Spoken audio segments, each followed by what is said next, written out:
चलिए देखेंगे पूर्वकालिक क्रिया। ठीक है,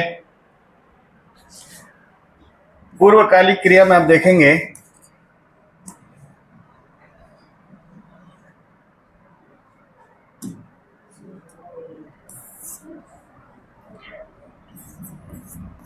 पूर्वकालिक को हम लिख सकते हैं पूर्व प्लस काल प्लस इक। पूर्वकालिक का मतलब क्या हो जाएगा? पूर्व काल प्लस इक। पूर्व माने पहले के समय में, पहले के।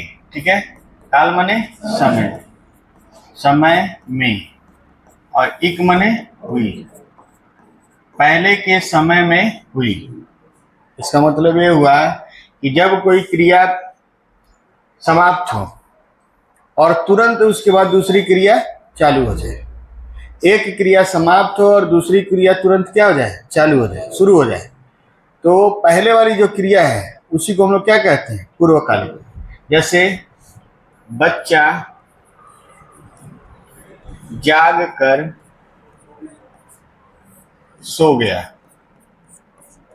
बच्चा जाग कर सो गया। तो एक क्रिया इसमें जागना है और एक क्रिया क्या है? सोना। तो जैसे ही जागा है उसके बाद वो क्या हो गया? सो गया। पहला वाला समाप्त हुआ है तो दूसरा वाला क्या हो गया? स्टार्ट हो गया है। तो पहले वाली क्रिया को हम लोग क्या कहते हैं? पूर्वकालिक क्रिया। पूर्वकालिक क्रिया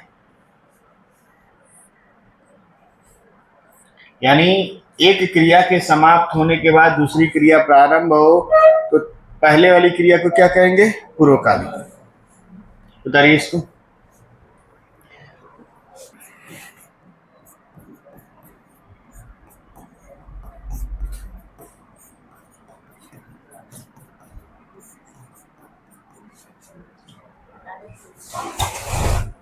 ठीक है,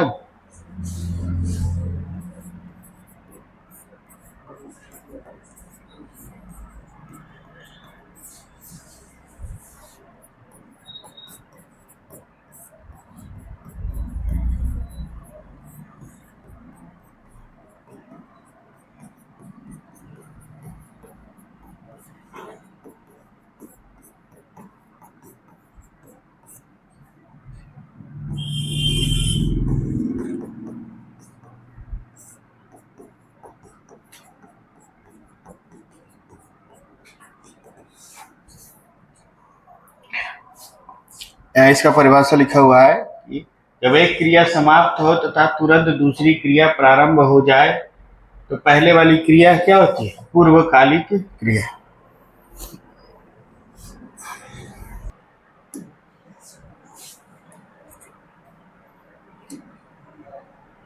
उदाहरण लिखिए।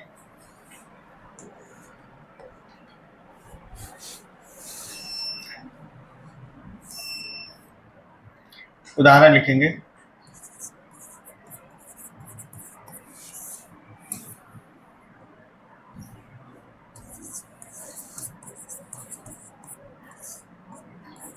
राजू बैठकर जा रहा है,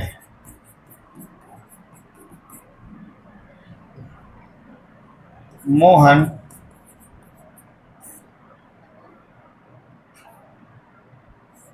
उठकर गिर पड़ा, सरिता बोलकर हंसने लगी,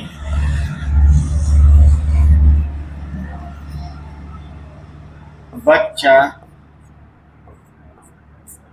देखकर रोने लगा।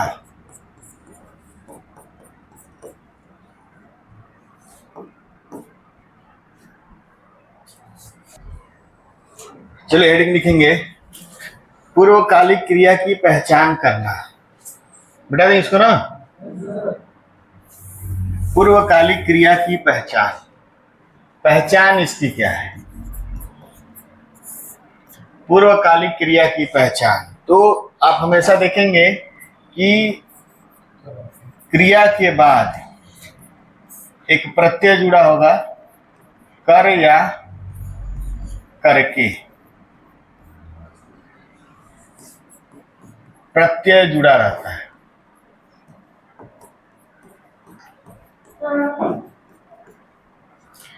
क्रिया के साथ कर या करके प्रत्यय जुड़ा है। जैसे बच्चे तैर कर विद्यालय गए। तो देखिए, तैर कर और गए, इसमें दो क्रिया है। तो पहली वाली के साथ क्या लगा है? कर। इस क्रिया के साथ क्या लगा है? कर। तो ये हो जाएगा आपका पूर्वकालिक, पूर्वकालिक क्रिया। इसी तरह से मोहन दौड़कर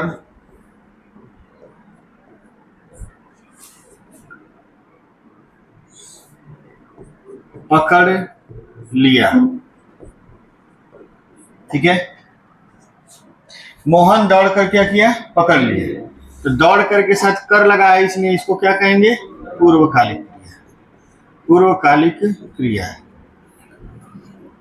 ठीक, एक और एग्जांपल हम लेते हैं कि विद्यार्थी हंस करके चल दिए।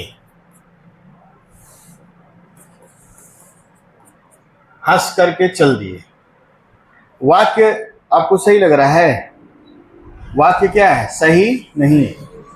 अगर हम इसी को लिखते हैं, हंस कर क्या किए? चल दिए। हंस कर चल दिए। तो कभी कभी आपको मिलेगा कर और कभी कभी मिलेगा करके, लेकिन कर जो है आपको अधिकतर जगहों पे मिलेगा, 90-99% जगहों पे क्या मिलेगा? कर। कभी कभार ऐसा कोई केस आएगा जिसमें करके मिलेगा। ठीक है, तो जहां भी आपको क्रिया के साथ कर दिखाई दे या करके दिखाई दे, तो आप समझ जाएंगे कौन सी क्रिया है? पूर्वकालिक। इसको लिखिए। चलिए अब बताएंगे, पहचान समझ गए आप लोग ना? बताइए, निम्न में से कौन, लिखिए, निम्न में से कौन पूर्वकालिक क्रिया नहीं है? पूर्वकालिक क्रिया नहीं है।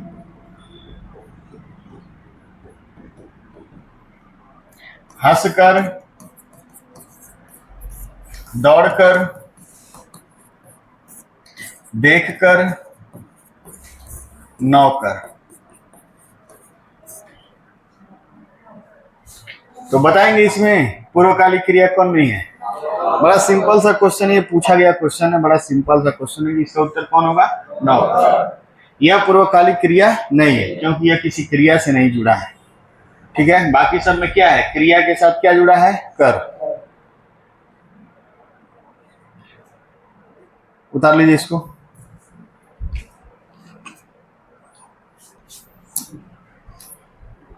चलिए हेडिंग लिखिए, द्विकर्मक क्रिया। द्विकर्मक क्रिया क्या होता है? द्विकर्मक क्रिया, द्विकर्मक क्रिया क्या होता है? प्रिंस बाबू, द्विकर्मक क्रिया, दो का मतलब समझते हैं ना? दो,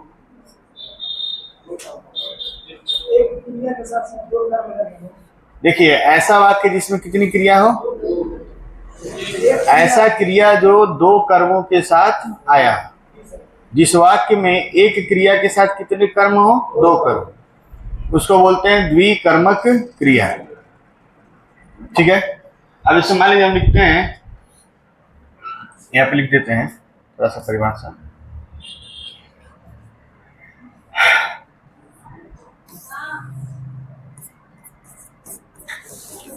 किसी वाक्य में एक क्रिया के साथ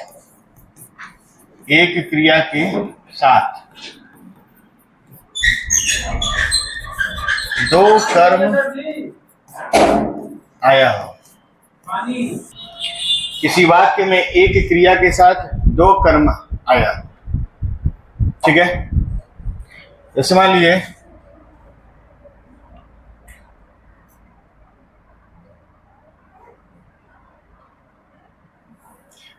राजू गाय को हरी घास खिलाता है। हरी छोड़िए, राजू गाय को घास खिलाता है।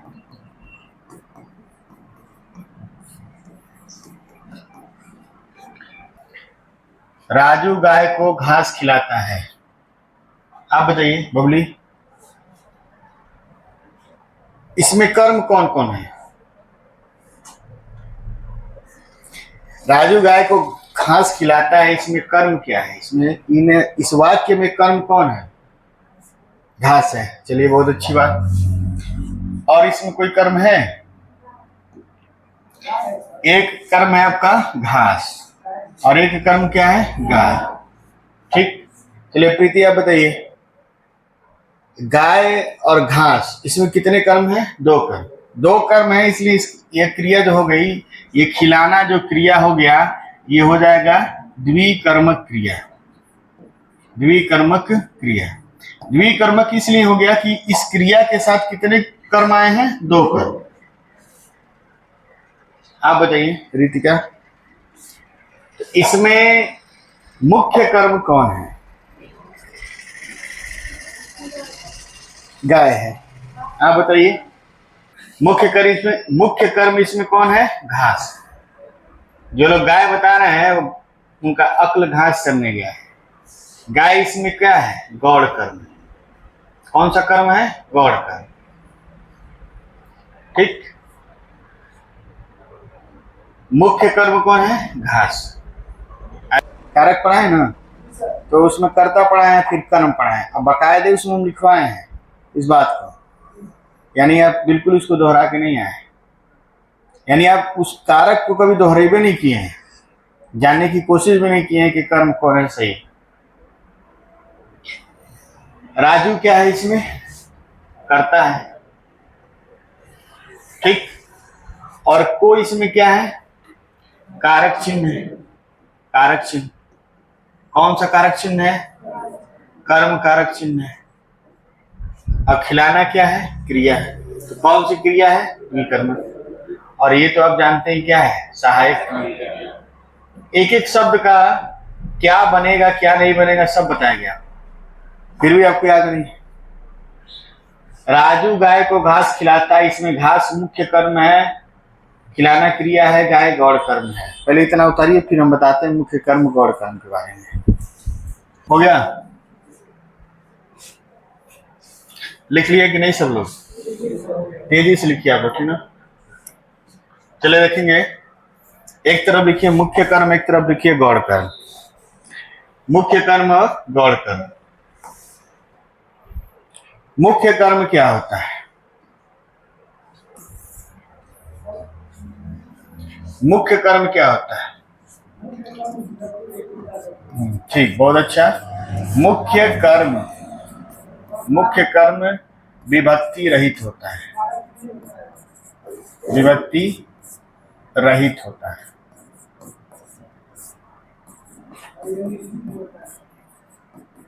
ठीक है, मतलब कारक चिन्ह नहीं होता।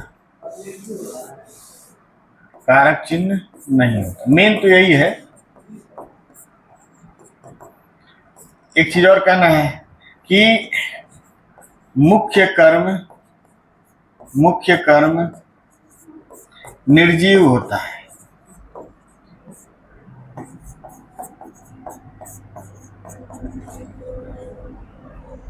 जैसे मान लिया अभी आप लिखे थे, राजू गाय को घास खिलाता है। राजू गाय को क्या खिलाता है? घास खिलाता है। तो दो कर्म आए थे, एक आया था गाय और एक आया था घास। तो इसमें जो मुख्य कर्म होता है वो क्या होता है? निर्जीव। निर्जीव होना सजीव होना बहुत बड़ी बात नहीं है, ठीक। लेकिन इसका जो मेन कारण क्या होता है, मेन जो अंतर डिफरेंस पता चलता है वो किससे पता चलता है कि मुख्य कर्म विभक्ति चिन्ह के साथ नहीं होता है। यानी जहां मुख्य कर्म होता है उसके साथ विभक्ति चिन्ह नहीं लगा होता है। तो देखिए गाय के साथ विभक्ति चिन्ह लगा है और घास के साथ विभक्ति चिन्ह नहीं लगा है। ये हो गया आपका मुख्य कर्म। और इसके साथ विभक्ति चिन्ह लगा, इसमें ये क्या हो गया? गौड़ कर्म। जो कार्य को करता है वो क्या है? कर्ता। और ये क्रिया हो गया। तो क्रिया हुआ है तो किस प्रकार की क्रिया? द्विकर्मक क्रिया। और आपको एक चीज और बता देना है कि गौड़ कर्म जो होता है, गौड़ कर्म विभक्ति सहित होता है। गौड़ कर्म विभक्ति सहित होता है।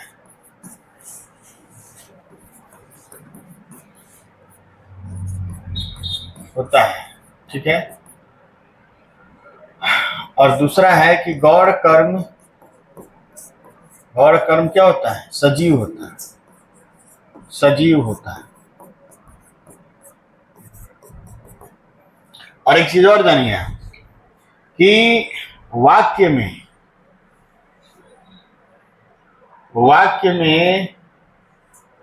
किसी भी वाक्य में आप क्या पाएंगे? पहले आप पाएंगे कर्ता। क्या रहेगा? कर्ता। कर्ता के बाद क्या आता है? कर्म। और कर्म के बाद क्या आती है? क्रिया। किसी भी शुद्ध वाक्य के लिए एक नियम होता है कि पहले क्या होगा? कर्ता, फिर क्या होगा? कर्म, उसके बाद क्या होगी? क्रिया। अब कर्ता है और कर्ता के बाद पहले होगा गौड़ कर्म। कौन होगा? गौड़ कर्म। और गौड़ कर्म के बाद क्या होगा? मुख्य कर्म। कौन होगा? मुख्य कर्म। मुख्य कर्म। और मुख्य कर्म के तुरंत बाद क्या होगा? क्रिया। यानी क्रिया जो होती है वो मुख्य कर्म के तुरंत बाद होती है। यानी मुख्य क्रिया के तुरंत पहले वाला जो कर्म होता है वो क्या होता है? मुख्य कर्म। मुख्य कर्म क्या होता है? निर्जीव होता है और मुख्य कर्म विभक्ति के साथ नहीं होता है, यानी विभक्ति रहित होता है। गौड़ कर्म विभक्ति के साथ होता है, सजीव भी होता है, ठीक। राजू गाय को घास खिलाता है, समझ गए होंगे। किसी वाक्य में कर्ता के बाद कर्म होता है, कर्म के बाद क्या होता है? क्रिया होती है। कर्ता के बाद पहले गौड़ कर्म होगा, उसके बाद मुख्य कर्म, और मुख्य कर्म के बाद क्या होती है? क्रिया। यानी मुख्य कर्म क्रिया के तुरंत पहले होता है, ठीक।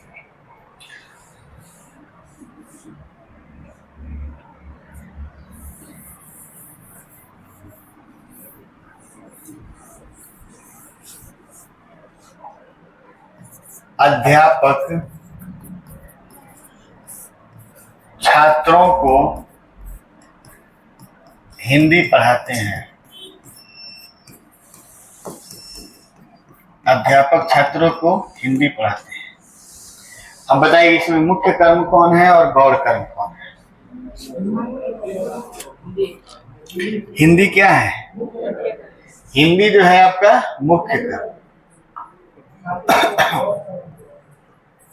और छात्र क्या है? गौड़ कर्म। और ये तो मान लीजिए कारक चिन्ह है। अध्यापक क्या है? कर्ता। और पढ़ाना क्या है? द्विकर्मक क्रिया। द्विकर्मक क्रिया लिख लीजिए, आप लोग लिख ले सब लोग, आगे बढ़ा जाए।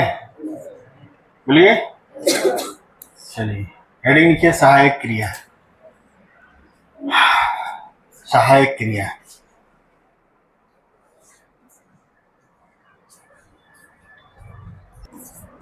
सहायक क्रिया की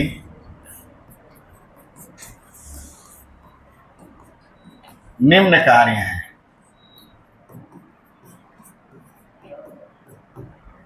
सब पहला है आपका बात हो रहा है। मुख्य क्रिया की सहायता करना।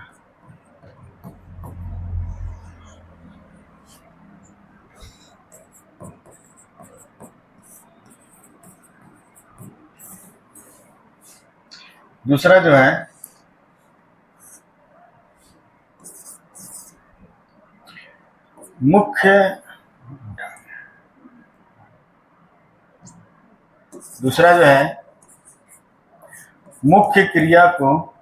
मुख्य क्रिया के अर्थ को स्पष्ट करना। पहला काम क्या है इसका? मुख्य क्रिया की सहायता करना। दूसरा काम क्या है इसका? मुख्य क्रिया के अर्थ को स्पष्ट करना। तीसरा जो कार्य है इसका, मुख्य क्रिया को पूर्ण करना। मुख्य क्रिया को पूर्ण करना।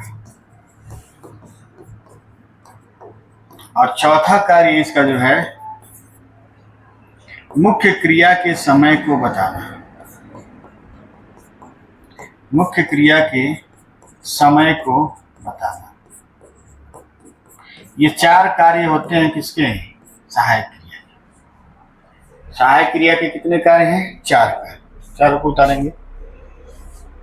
सहायक क्रिया के क्या कार्य हैं? चार। सहायता करना किसका? मुख्य क्रिया के। मुख्य क्रिया के, ये मुख्य के नहीं, मुख्य क्रिया के। मुख्य क्रिया के अर्थ को स्पष्ट करना, मुख्य क्रिया को पूर्ण करना, मुख्य क्रिया के समय को बताना। समझ लीजिए, वह घर जाता है। लेकिन जैसे ही सहायक क्रिया लिखें, इसका समय भी क्लियर हो गया, इसका अर्थ भी स्पष्ट हो गया, इसका क्या बोलते हैं, पूरा भी हो गया। देखिए, जैसे ही है लिखे हैं, मुख्य क्रिया की यह सहायता भी कर दिया, इसके अर्थ को भी स्पष्ट कर दिया, मुख्य क्रिया को पूरा भी कर दिया और उसके समय को भी बता दिया। ठीक है, इस तरह से मुख्य सहायक क्रिया मुख्य क्रिया का क्या करता है? चार तरीके से सहायता करता है। दोबारा आपको हम समझा रहे हैं कि वह घर जाता है। अगर हम लिख दिए है, ठीक, तो है लिखते ही इसका अर्थ स्पष्ट हो गया, पूर्ण हो गया। अर्थ स्पष्ट हो गया और क्या हो गया? पूर्ण हो गया। और इसके समय का भी हमको पता चल गया कि ये इस समय किसमें है? वर्तमान में। इस तरह से पूरी तरह से क्या कर दिया? सहायता कर दिया। क्लियर है कि नहीं है? मान लीजिए हम लिख दें कि राधा नाचती थी। राधा नाचती थी। तो अगर हम इसको ऐसे लिखें, राधा नाचती, तो क्या मतलब है इसका? क्लियर ही नहीं हो पा रहा है। और जैसे ही हम थी लगाए, ये पूर्ण भी हो गया, इसका अर्थ स्पष्ट भी हो गया और इसका समय भी पता चल गया कि ये क्या है? भूतकाल। और इस तरह से मिलकर ये इसका क्या कर दिया? सहायता कर दी। तो सहायक क्रिया का यही कार्य है कि उसके अर्थ को स्पष्ट करता है, उसको पूर्ण करता है, उसके समय को बताता है, और मुख्य क्रिया का क्या करता है? सहायता करता है। इसीलिए इसका नाम क्या हो गया? सहायक क्रिया। ऐसा में उतारिए आपको। चलो लिखेंगे आगे। और भी एग्जाम्पल आप लिख सकते हैं। वह पढ़ेगा, या वह पुस्तक पढ़ेगा। पुस्तक पढ़ेगा।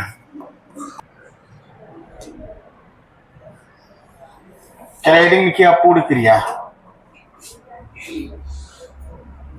अपूर्ण क्रिया।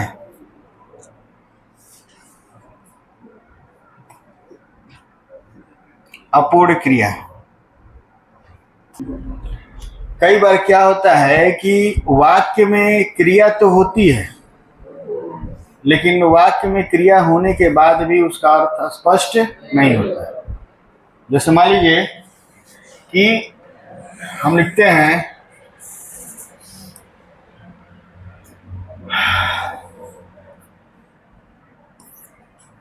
दौड़ती है। दौड़ती है, क्रिया है इसमें, लेकिन क्रिया का अर्थ स्पष्ट नहीं है। अगर हम इसमें लिख देते हैं कि गाड़ी दौड़ती है, गाड़ी दौड़ती है, गाड़ी दौड़ती है तो इसका अर्थ क्या हो गया? स्पष्ट हो गया।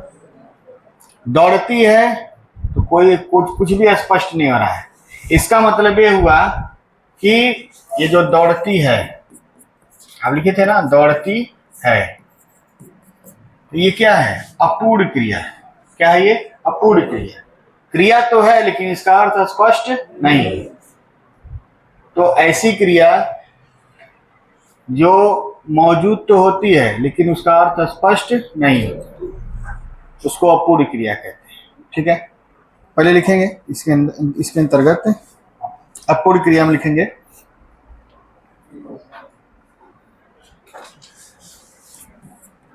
कई बार वाक्य में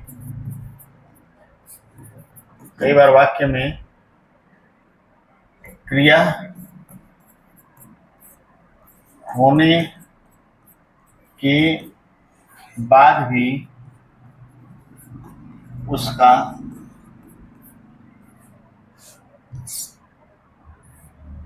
अर्थ स्पष्ट नहीं होता है। उसका अर्थ स्पष्ट नहीं होता है।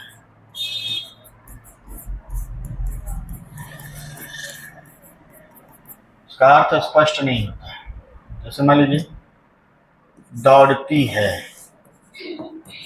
दौड़ती है, चलती है, तुम हो, इसमें भी हो क्रिया है, होना भी ये क्या है? क्रिया है।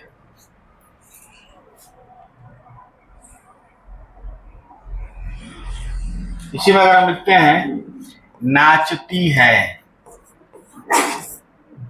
नाचती है, बोलती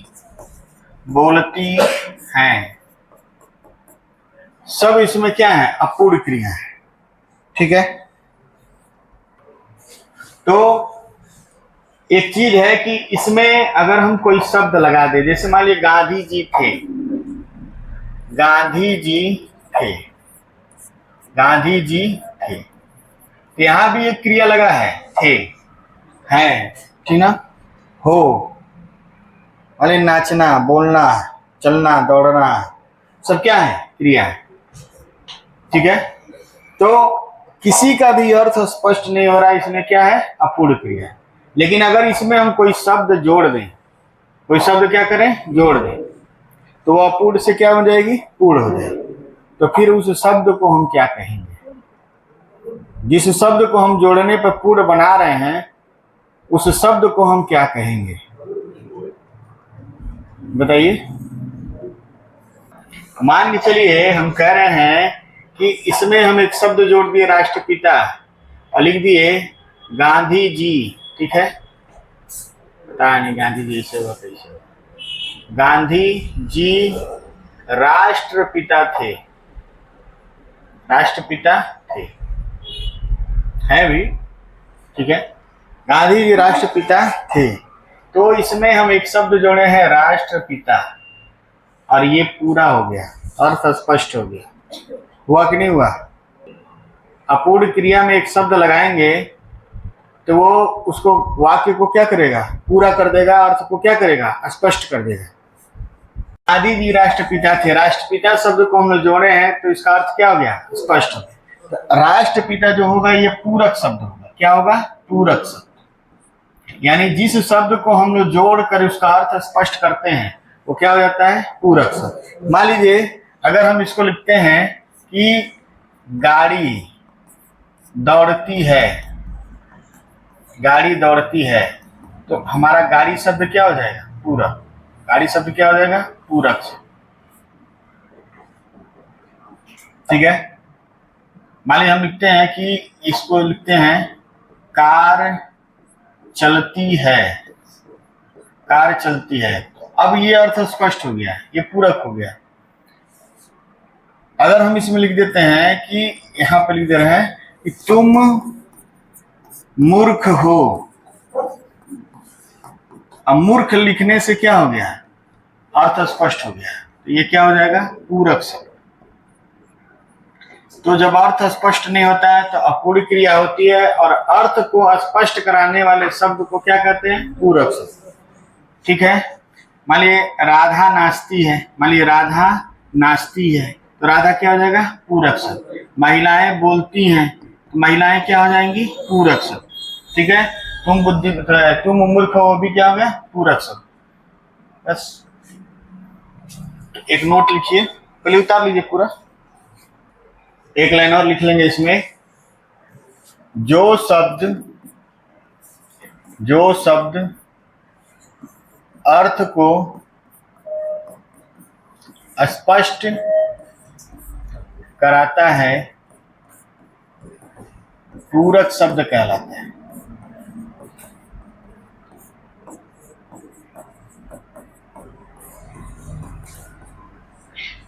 जो शब्द अर्थ को स्पष्ट कराता है कौन सा शब्द कहलाता है? पूरक शब्द कहलाता है। आगे बढ़ते हैं हम लोग। सजातीय क्रिया, एक लाइन हम लिख रहे हैं, आप लोग देखेंगे। सजातीय क्रिया क्या होता है, एक उदाहरण से आप समझिए, ठीक है। वह अनेक बोलियां बोलता है।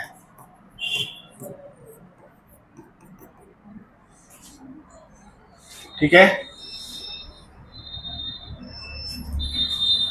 बच्चों ने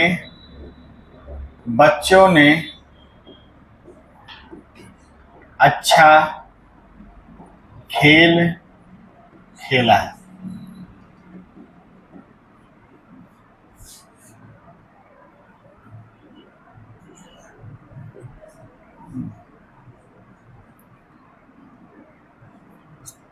छात्रों ने शुद्ध खाना खाया। सजातीय क्रिया का मतलब ये होता है, देखिए, बोलना एक क्रिया है और बोलियां कर्म है। क्या बोलता है? बोलियां। जब भी आपको बताए थे कि क्या से प्रश्न पूछने पर जो उत्तर है उसको क्या बोलते हैं? कर्म। वह अनेक क्या बोलता है? बोलियां। तो बोलियां इसमें क्या हो गया? कर्म। बच्चों ने क्या खेला? खेल खेला, तो खेल क्या हो गया? कर्म। छात्रों ने क्या खाया? तो खाना खाया, खाना क्या हो गया? कर्म। अब इसमें आप देखेंगे कि बोलियां इसमें कर्म है, अब बोलना क्या है? क्रिया है। तो कर्म और क्रिया दोनों एक ही धातु से बने हैं, बोल धातु। संस्कृत में इसको वद धातु बोलते हैं, लेकिन हिंदी में आप इसको क्या कह सकते हैं? बोल कह सकते हैं। खेल और खेला दोनों एक ही धातु से बने हैं।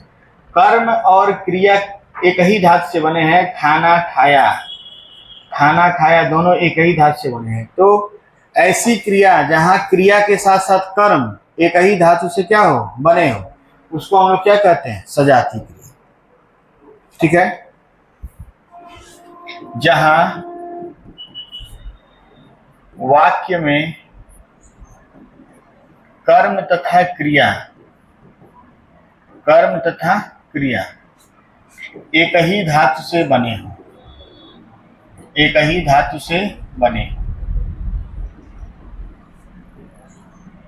उसे सजातीय क्रिया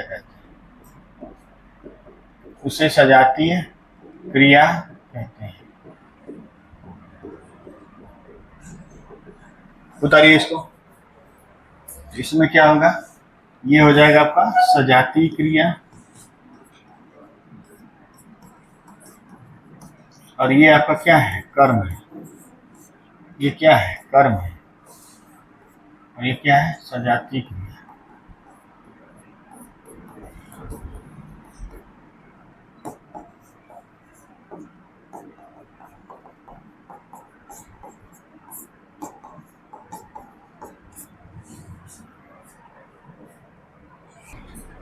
हो गया। भारतीय सेना ने कई लड़ाइयां लड़ी। भारतीय सेना ने कई लड़ाइयां लड़ी। तो इसमें भी क्या है? सजातीय क्रिया है। तुमने अच्छी चाल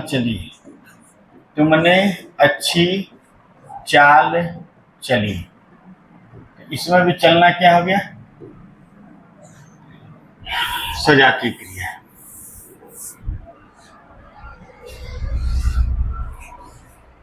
लिख लीजिए अभी।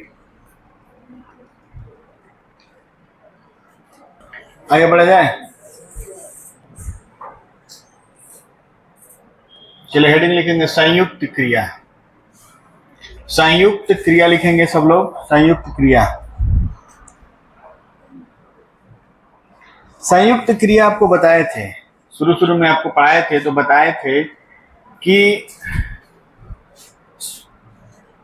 मूल धातु क्या होते हैं और यौगिक धातु क्या होते हैं, बताए थे ना। तो आपको बताए थे कि यौगिक धातु बनने के 3 नियम हैं। 3 नियम बताए थे। पहले वाले नियम में क्या था, हम कुछ प्रत्यय जोड़ रहे थे, आना वाना, तो हमारा प्रेरणार्थक क्रिया बन रहा था। और दूसरे वाले में क्या होता है कि हम संज्ञा, सर्वनाम और विशेषण में आना जोड़ रहे थे तो नामधातु क्रिया, और उसी में कोई और क्रिया जोड़ रहे थे तो नामबोध क्रिया। और तीसरा आपको बताए थे कि जब 2 धातुएं आपस में मिलें या 2 क्रियाएं आपस में मिलें तो उसको क्या बोलते हैं, संयुक्त क्रिया। संयुक्त क्रिया को हम लोग यौगिक क्रिया भी कहते हैं। क्या कहते हैं, यौगिक क्रिया। समझ नहीं समझ, कहीं यौगिक क्रिया आएगा, कहीं संयुक्त क्रिया आएगा, लेकिन ज्यादातर फेमस कौन है, संयुक्त क्रिया। तो संयुक्त क्रिया का मतलब क्या होता है, जब 2 क्रिया मिलकर एक क्रिया का निर्माण करती हैं तो उसको हम लोग क्या कहते हैं, संयुक्त। जब 2 या 2 से अधिक क्रियाएं आपस में जुड़कर एक क्रिया का निर्माण करती है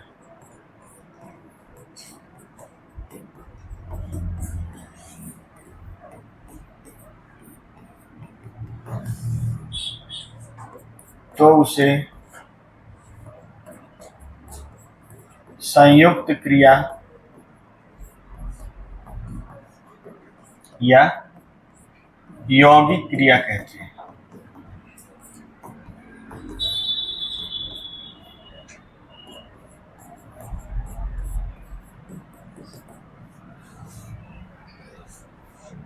जैसे मान लीजिए चल देना, चल देना, तो चलना और देना 2 क्रिया है। गिर पड़ना, गिर पड़ना, देख कर बोलना, उठ कर बैठ जाना, उठना, बैठना और जाना। तो 2 क्रिया या 2 से अधिक क्रियाएं हो सकती हैं, ठीक ना। पीट देना, लड़ लेना, ये सब क्या है, संयुक्त क्रिया। क्या है ये, संयुक्त। बताइए। ऐसे भी इसमें समझ सकते हैं, खा पी लेना, तो खाना, पीना और लेना। तो जहां आपको लगे कि इसमें 2 क्रिया है वहां पे क्या मारेंगे, संयुक्त क्रिया या यौगिक क्रिया। हाँ, लिख देना भी संयुक्त होगा। लिख देना भी आप लिख सकते हैं, लिख देना, ये भी क्या है आपका, संयुक्त क्रिया है। चलो हेडिंग लिखेंगे संयुक्त क्रिया के भेद। संयुक्त क्रिया के भेद। संयुक्त क्रिया के 11 भेद हैं। कितने भेद हैं, 11 भेद। थोड़ा थोड़ा सबके बारे में पढ़ेंगे, एकदम हल्का हल्का, क्योंकि इसमें से 2-3 जो ऐसे हैं अंदर से SSC GD में पूछ चुका है, समझ रहे ना। इस 11 के अंदर से पूछा है, इतना डीप में ले गया है, तो थोड़ा सा पढ़ना तो पड़ेगा ही। तो आरंभ बोधक, ठीक है। आरंभ बोधक क्या होता है,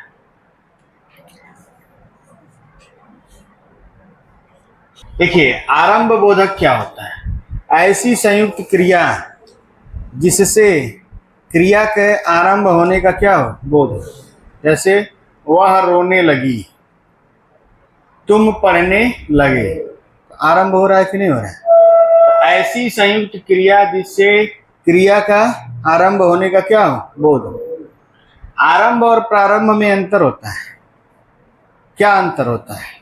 अगर कोई चीज पहली बार स्टार्ट हुआ है, पहली बार शुरू हुआ है, तो उसको आरंभ कहते हैं। और शुरू होने के बाद बंद हो गया है, फिर से उसको चालू करना है, तो उसको क्या बोलेंगे, प्रारंभ। आरंभिक और प्रारंभिक का अंतर, आरंभ और प्रारंभ में यही अंतर होता है। आरंभ मतलब जीरो से, प्रारंभ का मतलब बीच में से शुरू होना। चलो इस चीज को नहीं जानते हैं, बहुत सारा चीज नहीं जानते हैं, ठीक है, ठीक है। थोड़ी पहले वो आमंत्रण और निमंत्रण के बारे में भी नहीं जानते हैं कि आमंत्रण का मतलब होता है बुलाना, और निमंत्रण का मतलब होता है बुलाना है तो आपको खा कर जाना है।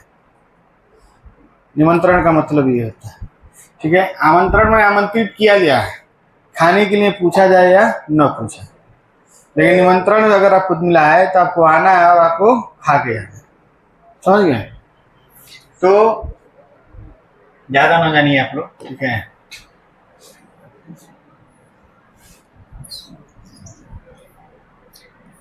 ऐसे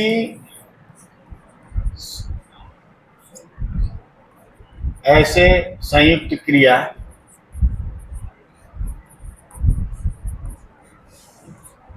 जिनसे क्रिया के आरंभ होने का बोध हो, आरंभ होने का बोध हो। जैसे वह रोने लगी, वह रोने लगी, ठीक है। मान लीजिए अजय पढ़ने लगा, अजय पढ़ने लगा। बच्चे दौड़ने लगे, बच्चे दौड़ने लगे। ये सब क्या हो रहा है, आरंभ हो। लिख लेंगे इसमें, बहुत ज्यादा डीप में नहीं जाना इसमें। डीप में जाके क्या करेंगे, आगे बढ़ जाए। समाप्ति बोधक में आप देखेंगे जिन संयुक्त क्रिया से, जिन संयुक्त क्रिया से मुख्य क्रिया के पूर्णता एवं समाप्ति का बोध,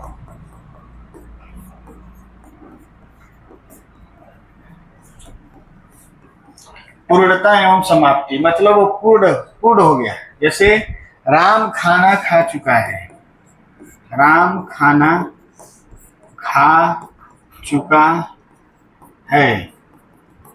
बच्चे पढ़ चुके हैं,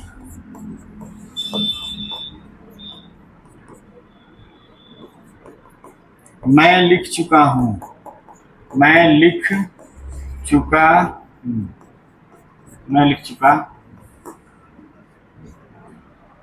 तो समाप्त हो गया है, समाप्त हो गया तो समाप्ति बोधक संयुक्त क्रिया। अब देखिए लिखना और चुकना संयुक्त क्रिया है, पढ़ना और चुकना क्या है, संयुक्त क्रिया। खाना और चुकना संयुक्त क्रिया है। तो इसमें जितने उदाहरण आप देखेंगे सब के सब क्या होंगे, संयुक्त क्रिया होंगे। कम से कम दो क्रिया एक साथ लगा हुआ, ठीक। वह रोने लगी तो रोना लगना, पढ़ने लगना, दौड़ने लगना, सब क्या है, संयुक्त क्रिया। छापिए जल्दी से। अवकाश बोधक तीसरा क्या है, अवकाश। मिटा दें इसको। अवकाश बोधक क्या है, अवकाश बोधक बोलिए, अवकाश बोधक क्या है। समय के, देखिए समय के अभाव में कार्य मुश्किल से होता है। समय के अभाव में क्या होता है, कार्य मुश्किल से होता है। उसको और डिटेल में आपको समझना है तो ऐसे समझिए कि क्रिया को संपन्न कराने के लिए अवकाश की आवश्यकता होती है, ठीक है। जैसे मान लीजिए उसे दौड़ने जाना था लेकिन वह दौड़ न सका। वह पढ़ न सका। उसे पढ़ना था परंतु वह पढ़ न सका। पढ़ना और सकना, समझ पा रहे गुलशन? तो अवकाश का मतलब क्या होता है? रेस्ट आ जाना है, गैप आ जाना है। अवकाश मतलब क्या है? आप छुट्टी लेते हैं, अवकाश लेते हैं तो गैप ही ना करते हैं। तो क्रिया को निष्पन्न होना था लेकिन क्या हो गया? अवकाश। ठीक है, लिखेंगे इसमें एक लाइन।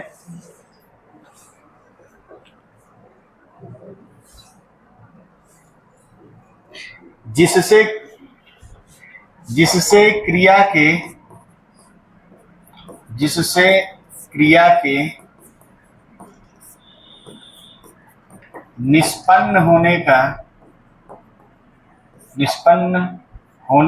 के अवकाश का बोध हो। अवकाश का बोध हो अर्थात समय के अभाव में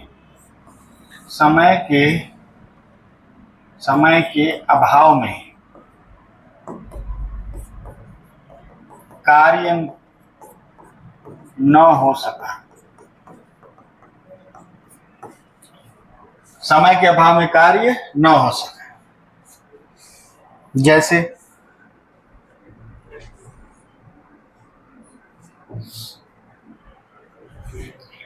ऊपर हम लिख रहे हैं, ठीक है, वह पढ़ने गया परंतु पढ़ न सका।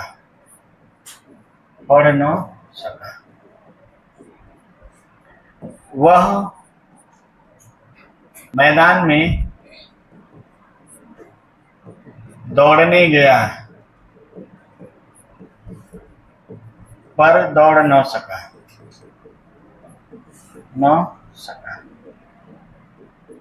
लिख लीजिए, इतना बहुत है। तुम बोलना चाहते थे पर बोल न सके। लिख लीजिए, तुम बोलना चाहते थे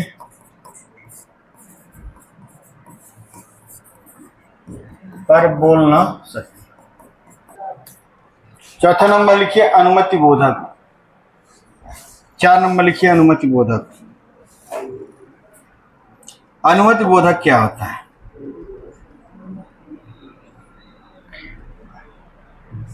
देखिए, जिन संयुक्त क्रिया से अनुमति दी, अनुमति समझते हैं ना, आज्ञा दिया जाए, जिस संयुक्त क्रिया से अनुमति दिए जाने का क्या हो? बोध। जैसे घर जाने दो, मुझे पढ़ने दो, ठीक है, बच्चों को खाना खाने दो। तो लिखेंगे जिन संयुक्त क्रिया से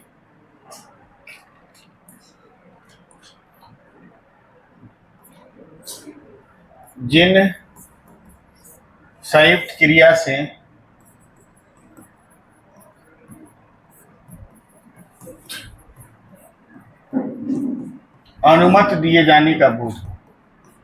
अनुमति दिए जाने का बोध हुआ। जैसे मुझे पढ़ने दो, घर जाने दो, बच्चों को खेलने दीजिए।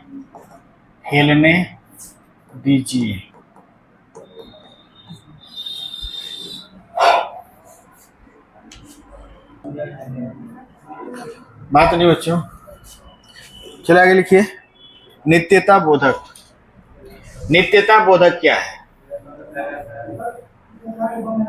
हाँ, कार्यबंध नहीं होता। नित्यता बोधक का मतलब क्या है कि जिन संयुक्त क्रिया से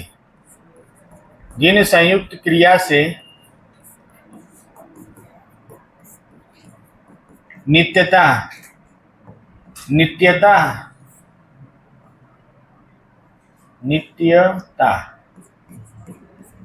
अर्थात कार्य बंद न होने का कार्य बंद न होने का बोध हो।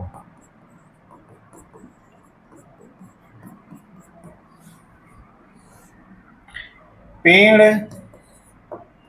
बढ़ता जा रहा है। गाड़ी चलती जा रही है।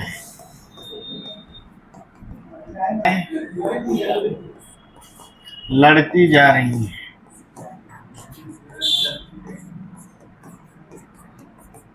ठीक है, लिख लीजिए।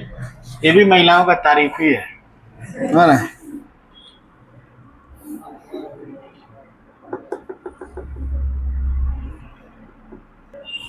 हो गया, लिख लिया आप लोग।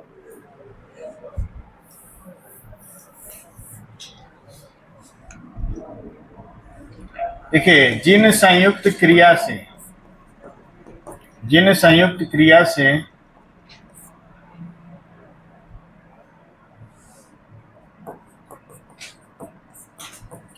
आवश्यकता या कर्तव्य का बोध हो, आवश्यकता या कर्तव्य का बोध हो।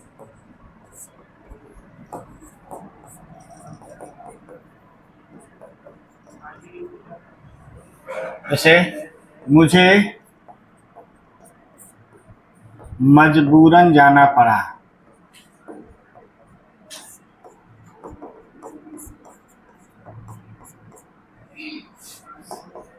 तुम सबको आना पड़ा।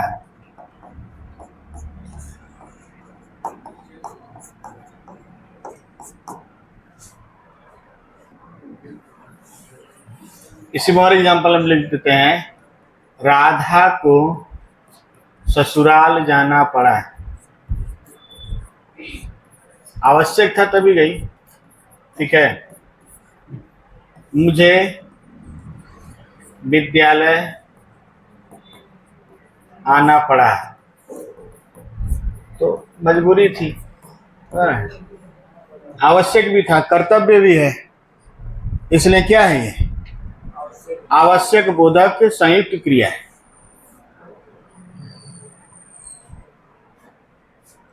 चलो लिखिए अगला, निश्चय बोधक। निश्चय बोधक लिखिए।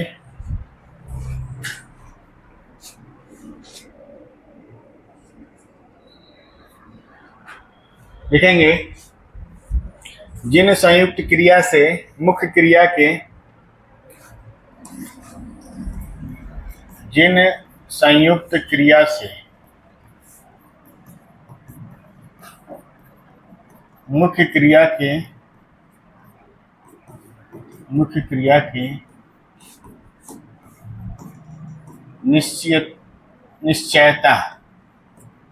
निश्चयता का बोध।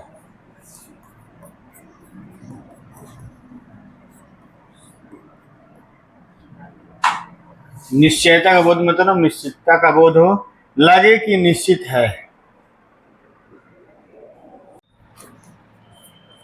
मैंने तुम्हारा दिया काम कर डाला।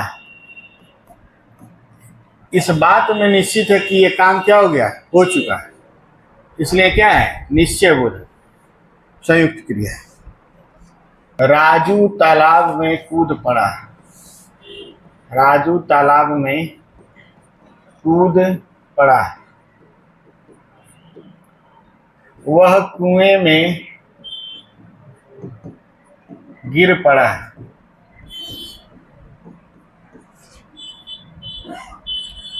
इन सब बातों में क्या है, निश्चितता है। ये हमारे लिए क्या है कि हमारा जो क्रिया होना चाहिए उसमें डबल होना चाहिए। कर डाली संयुक्त क्रिया होना चाहिए, और साथ ही साथ यह बताना चाहिए कि यह बात क्या है, निश्चित। इच्छा बोधक देखिए, ऐसी संयुक्त क्रिया जो कार्य करने की इच्छा कार्य करने की इच्छा को प्रकट करे, इच्छा को प्रकट करे। जैसे मैं घर जाना चाहता हूं,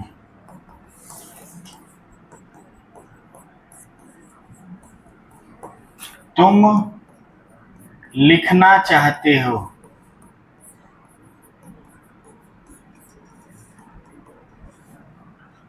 जहां आपको कार्य करने की इच्छा का प्रकट हो रहा है, प्रकट हो रहा है क्या, इच्छा, वहां पर क्या हो जाएगा, इच्छा बोधक संयुक्त क्रिया। संयुक्त क्रिया आपको बता देंगे वो, लेकिन उसको डीप में ले जाकर नहीं पढ़ाएंगे।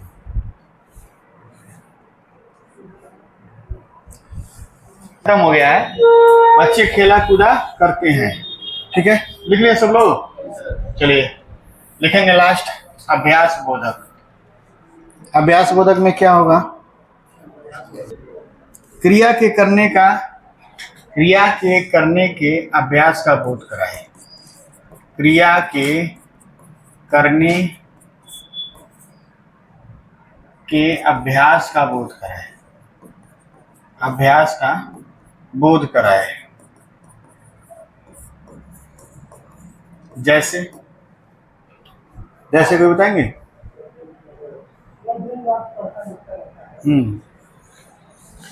वह दिन रात पढ़ता लिखता रहता है,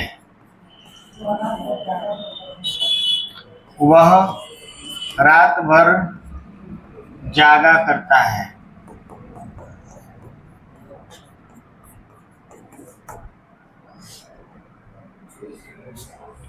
वे मैदान में दिन भर दौड़ा करते हैं।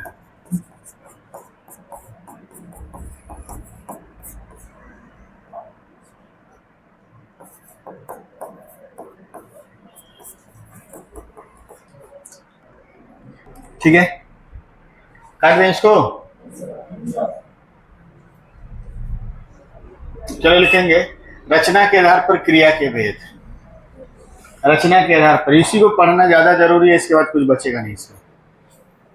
रचना के आधार पर क्रिया के भेद। रचना के आधार पर क्रिया के कितने भेद हैं, दो भेद। रचना के आधार पर क्रिया के दो भेद हैं।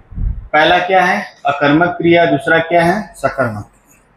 ये थोड़ा सा इंपॉर्टेंट है, लिख लेंगे इसको तो आगे बढ़ा जाए,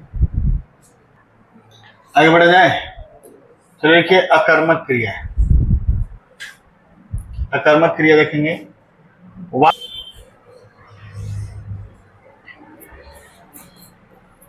जिन वाक्यों में क्रिया के साथ कर्म न आया,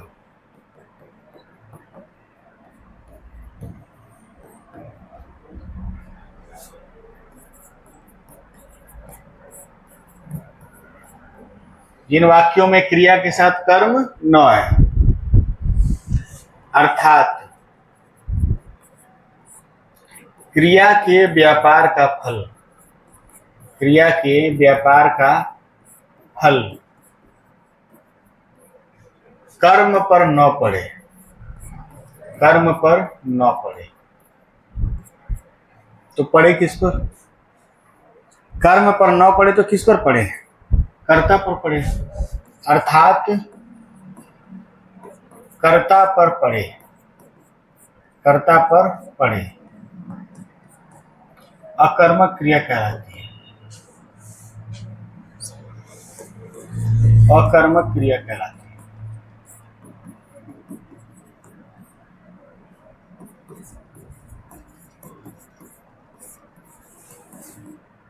समझ लीजिए, राम रोता है,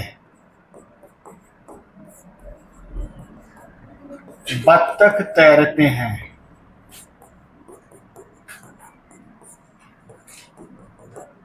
कुत्ता भौंकता है, कुत्ता भौंकता है। अब इन तीनों वाक्यों में आप देखेंगे कर्म नहीं है, क्या नहीं है, कर्म। कर्म की पहचान किससे होती है? कर्म की पहचान का 3 तरीका है। अगर क्या शब्द से प्रश्न पूछने पर उत्तर आता है तो क्या है? कर्म है। किसे और किसको शब्द से प्रश्न पूछने पर आता है उत्तर तो क्या है? कर्म है। और कहाँ शब्द से पूछने पर उत्तर आता है और वहां विभक्ति चिन्ह न हो तब तो कर्म होगा। अगर विभक्ति चिन्ह होगा तो क्या होगा? अधिकरण होगा। वह विद्यालय जाता है। कहाँ जाता है? विद्यालय। कहाँ से प्रश्न पूछने पर? वह घर जाता है तो घर कर्म है। वह घर में जाता है तो घर अधिकरण है, क्योंकि घर में के साथ क्या लग गया? कारक चिन्ह। घर जाता है कारक चिन्ह नहीं, तो कारक चिन्ह नहीं है तो कर्म हो जाएगा, और कारक चिन्ह है तो क्या हो जाएगा? अधिकरण हो जाएगा। कहाँ से प्रश्न पूछने पर आएगा तब। ये चीज आपको हम बताए थे अधिकरण पढ़ाते हुए। तो बताइए, राम रोता है, क्या किसे किसको से प्रश्न पूछने पे कोई उत्तर आ रहा है? नहीं। इसमें रोना जो है वो क्या है? अकर्मक क्रिया है। तैरना इसमें क्या है? अकर्मक क्रिया है। भौंकना इसमें क्या है? अकर्मक क्रिया है। इस क्रिया के साथ कोई कर्म नहीं है तो कहेंगे लोग बत्तख क्या है? बत्तख करता है। तैरने का इफेक्ट कर्म पे न पढ़कर किस पे पड़ रहा है? बत्तख पे। तो क्रिया के व्यापार का फल कर्म पर न पढ़कर किस पे पड़ रहा है? कर्ता पे। इसलिए क्या है? अकर्मक क्रिया। उतारिए इसको। एक और एग्जाम्पल हम लिख रहे हैं आपको। चिड़िया आकाश में उड़ती है। यहाँ उड़ना एक क्रिया है। उड़ना क्या है? क्रिया है। तो बताइए निखिल बाबू, उड़ना कैसी क्रिया है? सकर्मक है कि अकर्मक है? चलिए, निखिल का उत्तर है सकर्मक। आकाश बाबू आप बताइए। सकर्मक। बताइए यशवंत, क्या है ये? सकर्मक है कि अकर्मक है? अब्दुल्ला, अकर्मक है। यहाँ पर आप सकर्मक क्यों बोल रहे हैं? उड़ना बात नहीं, उड़ना क्रिया है, इसमें कोई डाउट नहीं है, लेकिन इसमें कर्म कौन है? आकाश इसमें क्या है? अधिकरण है। कहाँ उड़ती है? आकाश में कारक चिन्ह लगा हुआ है। आकाश क्या है? अधिकरण है, इसमें कोई कर्म नहीं है। जब कर्म नहीं है तो क्या है? अकर्मक क्रिया है। ठीक है, तो चिड़िया आकाश में उड़ती है, क्या है? अकर्मक क्रिया है। बंदर छत से कूदा तो कूदना क्रिया है। कूदना क्या है? क्रिया है। और छत जो है इसमें क्या है? अपादान कारक। क्या है? अपादान है, कर्म नहीं है। क्या है ये? अपादान है। अपादान है इसलिए इसमें कर्म नहीं है। कर्म नहीं है तो ये क्रिया कैसी क्रिया होगी? अकर्मक क्रिया। तो ऐसा नहीं कि आप अपादान को कर्म समझ के सकर्मक मार दें, आप अधिकरण को कर्म समझ के क्या मार दें? सकर्मक मार दें। ये अपादान कारक चिन्ह है। अपादान कारक चिन्ह, ठीक है। यही तो पहचान करवा रहा है कि छत क्या है? अपादान है। ठीक है, आए समझ में बाबू आप लोगों को? कि गलती से हम किसी और को कुछ और ना समझ लें। हर चीज को हम कर्म नहीं समझ लेंगे। कर्म पकड़ने के लिए आपको 3 प्रश्न पूछना है, क्या, किसे, किसको और कहाँ, बिना विभक्ति के कहा। समझ रहे नहीं? समझ सही है ना? ठीक, लिख लिए सब लोग? चलिए लिख लीजिएगा आप लोग, 5 का लिख लीजिएगा, ठीक है, साथ ले लीजिएगा, ठीक है। लिख लेंगे कि नहीं लिख लेंगे? हो गया? आगे बढ़े? चलिए यहाँ पे कुछ देखेंगे आप। एक क्वेश्चन आया हुआ था कि अभी आपको सकर्मक नहीं पढ़ाया, उसके पहले इसको हम बता रहे हैं कि कुछ ऐसे शब्द हैं जहाँ अगर ह्रस्व है तो अकर्मक होता है और दीर्घ है तो क्या होता है? सकर्मक। जैसे लूटना, खुद लूटने के लिए लूटना कहेंगे, दूसरे को लूटने के लिए लूटना कहेंगे। तो लूटना अकर्मक है और लूटना क्या है? सकर्मक है। ठीक, जैसे मैं लूट गया, तो बताइए मैं तो हो गया कर्ता, इसमें कर्म नहीं है। और मैंने राजू को लूट लिया। किसको लूट लिया? राजू को। जैसे ही दूसरे को लूटने वाली बात आएगी तुरंत कोई ना कोई कर्म हो जाएगा, इसलिए क्या बन जाएगा? सकर्मक हो जाएगा। ये लूट हो जाएगा सकर्मक, और ये लूट हो जाएगा आपका क्या है? ये लूट नहीं है, ये लूट है, ये क्या हो जाएगा? अकर्मक। पीसना, खुद पीसना को पीसना कहेंगे, और पीसना मैंने दूसरे को पीसना क्या कहेंगे? पीसना। समझ रहे हैं? खुद पीसना मतलब मैं 10 लोग के बीच में पीस रहा हूं, मैं पीस रहा हूं, मैं यशवंत को पीस रहा हूं। होगा कि नहीं होगा? इसी तरह से मरना, स्वयं मरना है और मारना दूसरे को मारना। तो ये कभी कभी आपको दिखेगा कि हरस्व रहेगा और पूछ देगा कर्मक है कि क्या है? सकर्मक है। जैसे नागेश अभी आप पूछे तो आपको बताया है कि हरस्व है तो क्या है? अकर्मक, और दीर्घ है तो क्या है? सकर्मक। उतारिए इसको।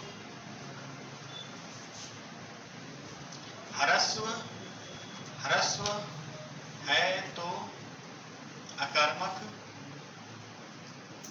और दीर्घ है तो सकर्मक। दीर्घ है तो सकर्मक।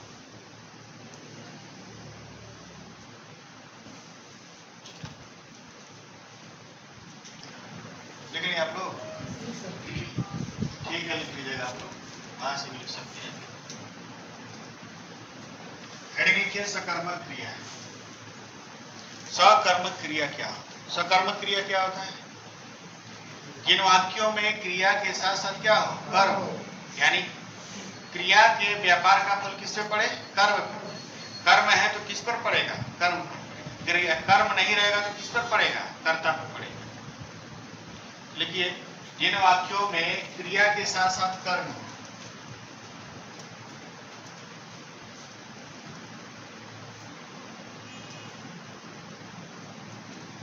जिन वाक्यों में क्रिया के साथ साथ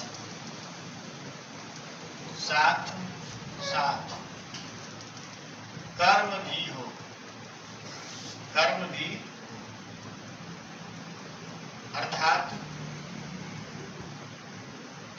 क्रिया के व्यापार का फल, क्रिया के व्यापार का फल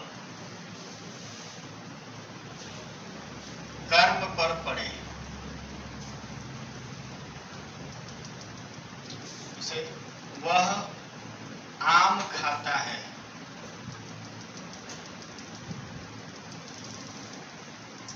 राधा पुस्तक पढ़ती है,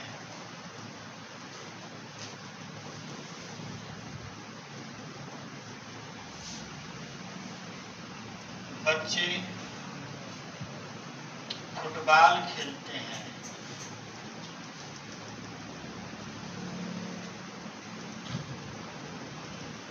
छात्र घर जाते हैं,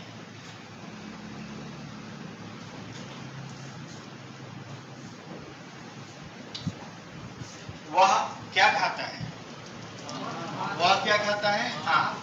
आम जो होगा कर्म होगा, क्या होगा? कर्म। इसका मतलब खाना क्या हो जाएगा? सकर्मक क्रिया, सकर्मक क्रिया।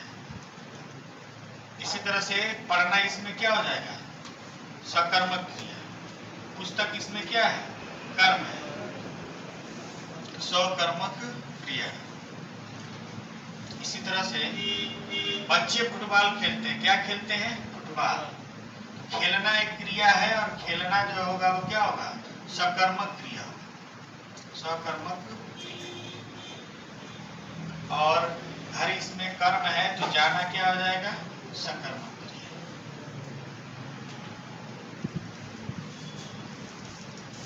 तो क्रिया के साथ साथ क्या होना चाहिए? कर्म। लिखिए और लिखिए उदाहरण, अरविंद भोजन करता है, इसको आप लोग बना लेंगे, ठीक ना। अरविंद भोजन करता है, अरविंद भोजन करता है।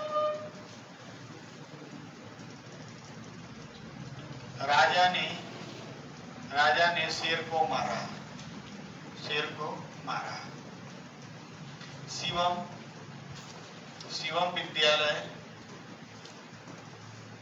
जाता है। लड़कियां नृत्य करती हैं, लड़कियां नृत्य करती हैं, ठीक है। राजू रामायण पढ़ता है, राजू रामायण पढ़ता है।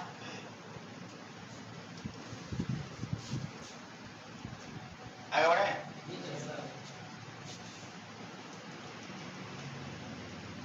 देखिए सकर्मक क्रिया के भेद, सकर्मक क्रिया भी दो प्रकार का होता है। सकर्मक क्रिया कितने प्रकार का होता है? दो प्रकार का।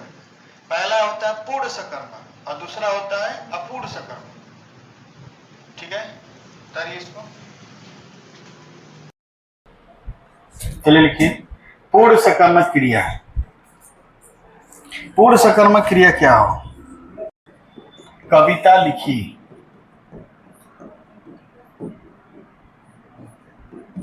राम ने रावण को मारा, राम ने रावण को मारा।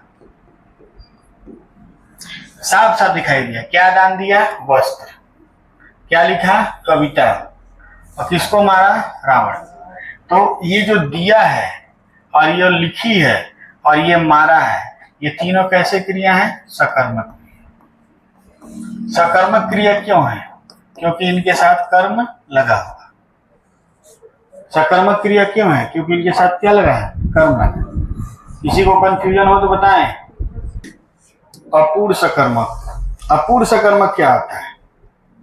देखिए वाक्य में क्रिया के साथ कर्म नहीं होगा, छिपा रहेगा, अनुपस्थित रहेगा, लेकिन कर्म होने का एहसास कराएगा, बोध कराएगा। बात समझ रहे हैं? कर्म नहीं रहेगा लेकिन आपको लगेगा कि इसमें कर्म है। जैसे मान लीजिए वह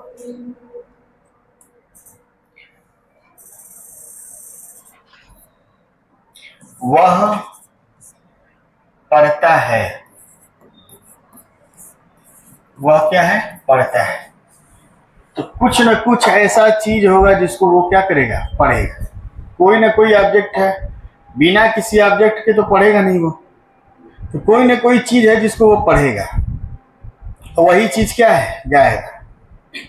लेकिन है, लेकिन क्या है? गायब। गायब है लेकिन है तो इसलिए यहाँ पे कर्म का एहसास करा रहा है, इसलिए ये क्या है? सकर्मक है लेकिन क्या है? अपूर्ण है। सकर्मक है लेकिन क्या है? अपूर्ण है। ये पढ़ना जो हो जाएगा अपूर्ण सकर्मक। क्या हो जाएगा? अपूर्ण सकर्मक, ठीक है। वह गाता है, तो कुछ ना कुछ क्या करेगा? गाएगा, कुछ ना कुछ गाएगा, ठीक है। वह गाता है,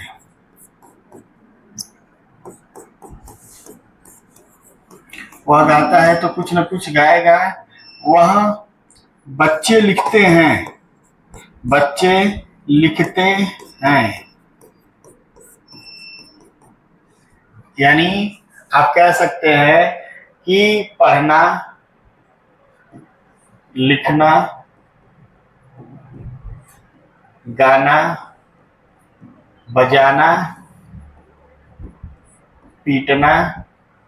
तो पीटेंगे तो किसी न किसी को पीटेंगे, या ढोल पीटेंगे या किसी आदमी को पीटेंगे, पीटेंगे ना पीटेंगे, ऐसे तो पीट नहीं देंगे। तो पीटना, मारना, तो ऐसे और भी हैं आदि। क्या है? ये सब अक्सर आपको क्या मिलेंगे? अपूर्ण सकर्मक। क्या होगा ये? अपूर्ण सकर्मक। बता लीजिए, चलिए नोट नंबर 1 लिखेंगे। कुछ क्रियाएं, ठीक है, सकर्मक और अकर्मक दोनों हो सकती हैं। क्या लिखेंगे? कुछ क्रियाएं सकर्मक और अकर्मक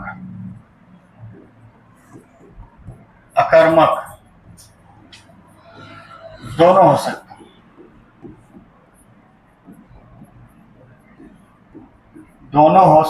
हैं। दोनों हो सकती तो प्रूव करिए कि एक ही क्रिया किसी स्थान पे सकर्मक है और किसी स्थान पे क्या है? अकर्मक है। अब पहले वाक्य को लेते हैं कि बूंद बूंद से घड़ा भरता है। इसमें भरना क्या है? क्रिया। भरना क्या है? क्रिया। और घड़ा क्या है? कर्म है कि कर्ता है? बताइए प्रिंस बाबू। करता है। अब बताइए क्या है? कर्म है। अब बताइए भरने का काम कौन कर रहा है? घड़ा जो है भरने का काम कर रहा है, इसलिए घड़ा क्या है? करता है। और बूंद बूंद जो है वो क्रिया विशेषण है। भरने का विशेषता बता रहा है बूंद बूंद से, और रीतिवाचक क्रिया विशेषण है। कैसे भरता है? तो रीतिवाचक क्रिया विशेषण। उसका तरीका बताता है तो रीतिवाचक क्रिया विशेषण होता है। क्रिया विशेषण आप लोग नहीं पढ़े हैं। तो भरने की विशेषता कैसे है? बूंद बूंद से। और क्रिया विशेषण में भी कौन सा क्रिया विशेषण है? रीतिवाचक। तो बूंद बूंद से जो है ये है क्रिया विशेषण। क्या है ये? क्रिया विशेषण। ये क्रिया विशेषण है और घड़ा इसमें क्या है? करता है। और भरना क्या है? क्रिया है। इस वाक्य में कर्म है ही नहीं। इसका मतलब ये जो क्रिया है ये कैसी क्रिया है? अकर्मक क्रिया।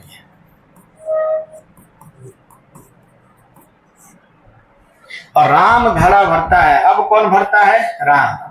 राम करता है तो क्या भरता है? घड़ा। तो घड़ा क्या हो गया? कर्म। अब ये भरना क्या हो गया? सकर्मक। तो यहाँ पर भरना और यहाँ पर भरना, एक जगह कर्मक और एक जगह सकर्मक।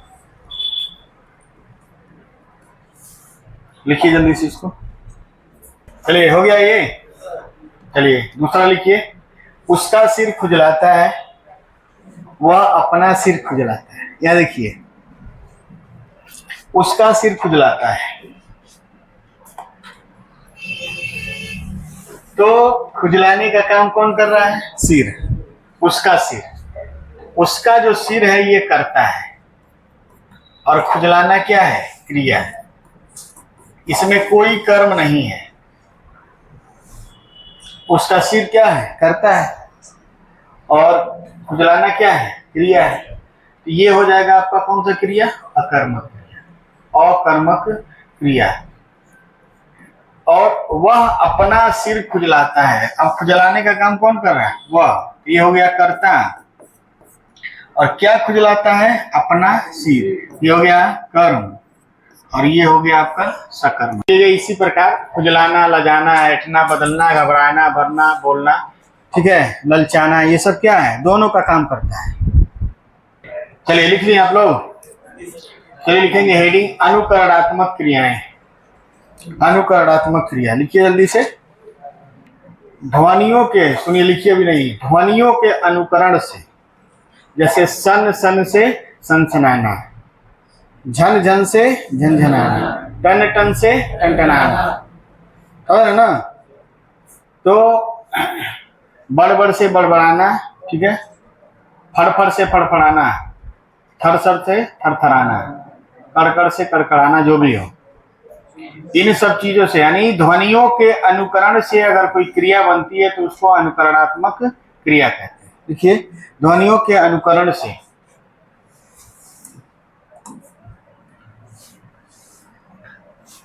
ध्वनियों के अनुकरण से बनने वाली क्रिया, ध्वनियों के अनुकरण से बनने वाली क्रिया। अनुकरणात्मक क्रिया कहलाती है। अनुकरणात्मक क्रिया कहलाती है। जैसे समझ लीजिए थर थर से क्या होगा? थरथराना, थरथराना, ठीक है। और फड़ से क्या होगा? फड़फड़ाना।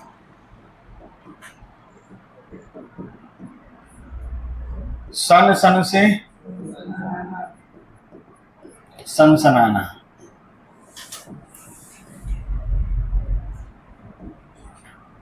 खट से खटखटाना।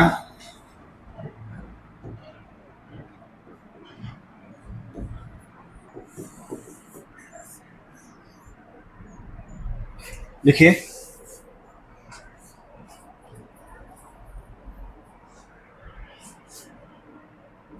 चर से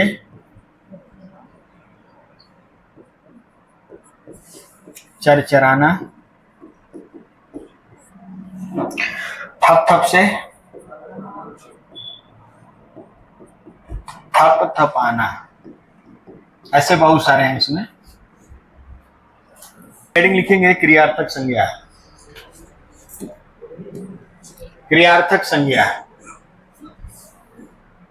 क्रियार्थक संज्ञा आप लोग पढ़े होंगे जीरंड अंग्रेजी में। Walking is good for health, इसे पढ़े होंगे। Walking is good for health, smoking is dangerous for health, ऐसे लिखे हैं। तो वॉकिंग है, प्लेइंग है, स्मोकिंग है, उसमें आईएनजी लगा हुआ है ना, तो वो क्या होता है? टहलना स्वास्थ्य के लिए क्या है? लाभदायक। तो जो टहलना है एक क्रिया है, लेकिन ये टहलना यहाँ पर क्रिया के यहाँ पे क्रिया होते हुए भी संज्ञा का काम कर रहा है। टहलना स्वास्थ्य के लिए लाभदायक, हम लिख रहे हैं इसको कि टहलना स्वास्थ्य के लिए लाभदायक है।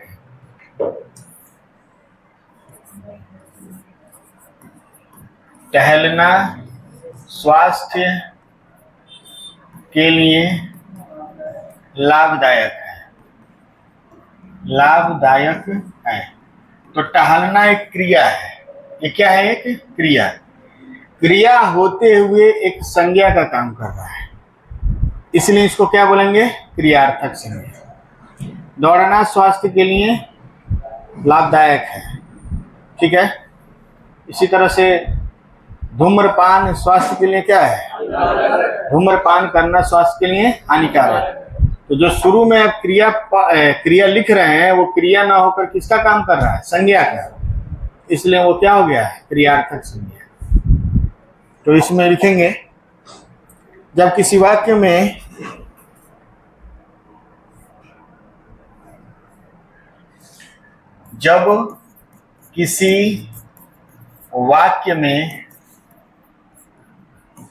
क्रिया का प्रयोग संज्ञा के रूप में किया जाए, संज्ञा के रूप में किया जाए,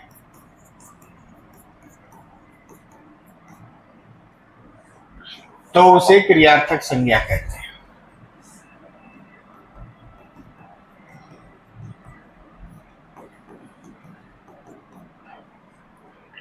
टहलना स्वास्थ्य के लिए लाभदायक है। धूम्रपान करना, देखिए धूम्रपान होता नहीं है, धूम्रपान गलत शब्द है। धूमपान होता है। कौन सा पान होता है? धूमपान। धूम माने धुआं, धूम्र माने धुआं नहीं होता है। गलत हम लिखते हैं, गलत पढ़ते हैं, गलत लिखते हैं, गलत हो गया है। लेकिन संस्कृत में आप कहीं नहीं पाएंगे कि धूम्र है। क्या है? धूम है। धूम्र केतु क्यों नहीं होता है? धूम केतु क्यों होता है? धूम्र केतु होना चाहिए ना, धूम केतु क्यों होता है? उसी तरह से धूम्रपान नहीं होना चाहिए। क्या होना चाहिए? धूमपान होना चाहिए। धूमपान स्वास्थ्य के लिए हानिकारक है।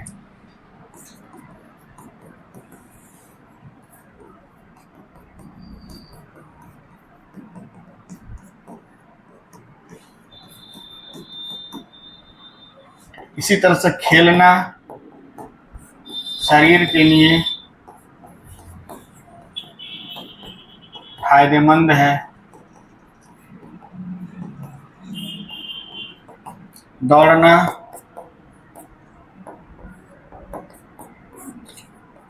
स्वास्थ्य के लिए आवश्यक है। जैसे दुनिया भर का इसमें टहलना, इसमें धूमपान करना, खेलना, दौड़ना, ये सब क्या है? क्रियार्थक संज्ञा है। बिना सोचे बोलना मूर्खता का कार्य है। बिना सोचे बोलना क्या है? मूर्खता का कार्य है। इसलिए आप लोग बिना सोचे बोलते रहते हैं। ठीक है, अब आप लोग अपने घर जा सकते हैं। अगली बार हम लोग मिलेंगे अलंकार के साथ।